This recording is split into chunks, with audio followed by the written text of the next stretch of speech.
Greater Israel is an expression with several different biblical and political meanings over time. It is often used, in an irredentist fashion, to refer to the historic desired borders of Israel. Currently, the most common definition of the land encompassed by the term is the territory of the State of Israel together with the Palestinian territories. Earlier definitions, favored by Revisionist Zionism, included the territory of the former British Mandate of Palestine with or without the Transjordan that developed independently after 1923. Religious uses of Greater Israel refer to one of the biblical definitions of the land of Israel found in Genesis chapter 15 verses 18 to 21, Deuteronomy chapter 11 verse 24, Deuteronomy chapter 1 verse 7, Numbers chapter 34 verses 1 to 15, or Ezekiel chapter 47 verses 13 to 20.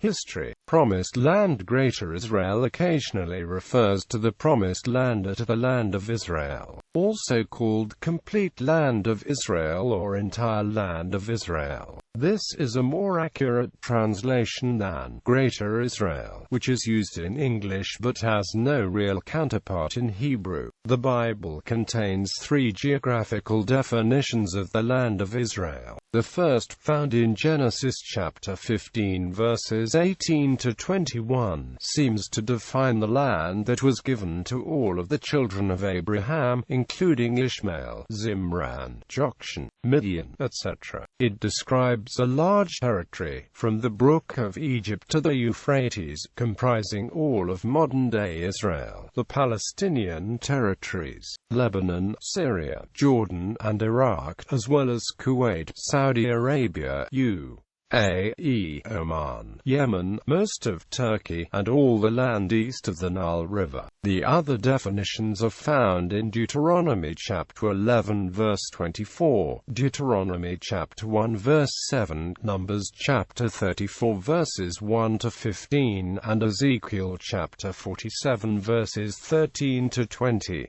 They describe smaller territories. The definition in Numbers and Ezekiel refers to the land that was divided between the original 12 tribes of Israel after they were delivered from Egypt. And finally, the borders defined in the book of Deuteronomy are those that will be given to the children of Israel slowly throughout the years. During British Mandate of Palestine, early revisionist Zionist groups such as Beta and Ergun Zva Alumi regarded as Greater Israel the territory of the Mandate of Palestine, including Transjordan. In 1937, the Peel Commission recommended partition of Mandatory Palestine. In a letter to his son later that year, David Ben-Gurion stated that partition would be acceptable, but as a first step. Ben-Gurion wrote that, "This is because this increase in possession is of consequence not only in itself, but because through it we increase our strength, and every increase in strength helps in the possession of the land as a whole. The establishment of a state, even if only on a portion of the land, is the maximal reinforcement of our strength at the present time and a powerful boost to our historical endeavors to liberate the entire country." The same sentiment was recorded by Ben-Gurion on other occasions, such as at a meeting of the Jewish Agency Executive in June 1938, as well as by Chaim Weizmann. Ben-Gurion said, "We shall smash these frontiers which are being forced upon us, and not necessarily by war. I believe an agreement between us and the Arab states could be reached in a not too distant future."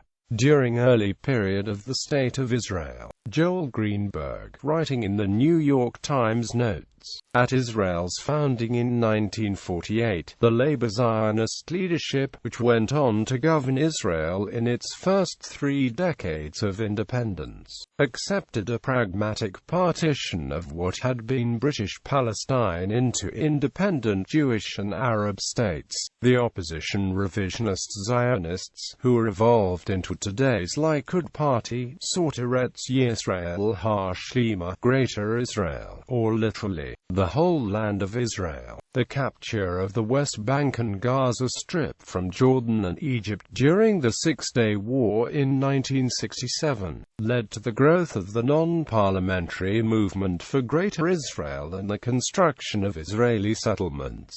The 1977 elections, which brought Likud to power, also had considerable impact on acceptance and rejection of the term.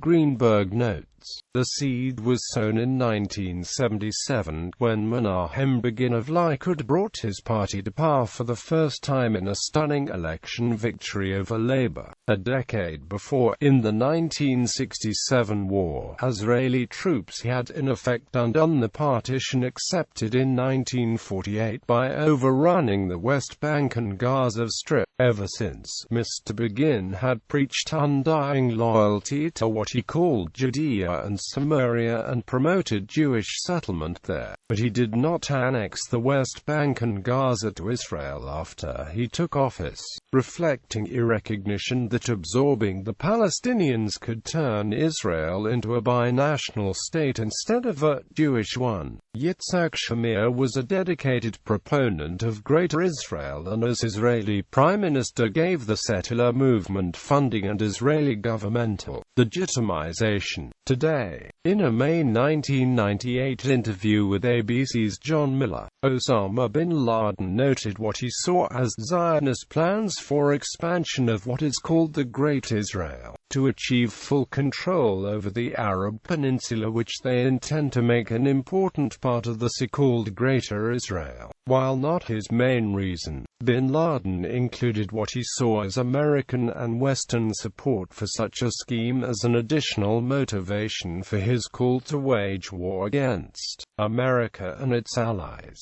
Annexation of the West Bank and Gaza Strip was part of the platform of the Israeli Likud Party and of some other Israeli political parties. On September 14, 2008, Israeli Prime Minister Ehud Olmert remarked that Greater Israel is over. There is no such thing. Anyone who talks that way is deluding themselves. Meir Kahane, an ultra-nationalist Knesset member who founded the American Jewish Defense League and the banned Israeli Catch Party, worked towards Greater Israel and other religious Zionist goals. Currently in Israel, in the debate relating to the borders of Israel, Greater Israel is generally used to refer to the territory of the State of Israel and the Palestinian territories, the combined territory of the former Mandatory Palestine. However, because of the controversial nature of the term Land of Israel is often used instead. 10 Agaro coin controversy. Zionists and the State of Israel have been accused of plotting to expand Israel from the Nile to the Euphrates. This so-called 10 Agaro controversy is named after the Israeli coin brandished by PLO chairman Yasser Arafat in 1988 as evidence for this accusation. The Bank of Israel denies this conspiracy theory since the coin is a replica of a historical coin dating from 3740 BCE and the alleged map is actually the irregular shape of the ancient coin. Israeli flag controversy. Critics of Israel have stated the blue strips of the Israeli flag represent the Nile and Euphrates as the boundaries of Eretz Israel as promised to the Jews by God. This claim was at a time made by Yasser Arafat, Iran and Hamas. However, both Zionists and anti-Zionists have debunked this. Danny Rubenstein points out that Arafat added in interviews that he gave in the past that the two blue stripes on the Israeli flag represent the Nile and the Euphrates. No Israeli, even those who demonstrate understanding for Palestinian distress, will accept the nonsense about the blue stripes on the flag, which was designed according to the colors of the traditional talit. In academia, Hillel Weiss, a professor at Bar-Ilan University, preaches the necessity of rebuilding the temple and of Jewish rule over Greater Israel. Palestinian irredentism, a similar territory to the one claimed known today by Greater Israel supporters, from the river to the sea, was also claimed as Palestine by the PLO until the Oslo Accords and is still claimed by Hamas. For illustration, see the current emblems of the PLO and most of its constituents: Fatah, the PFLP, DFLP, PLF, PPSF, and ALF. Also, compare the emblems of the Irgun and Fatah.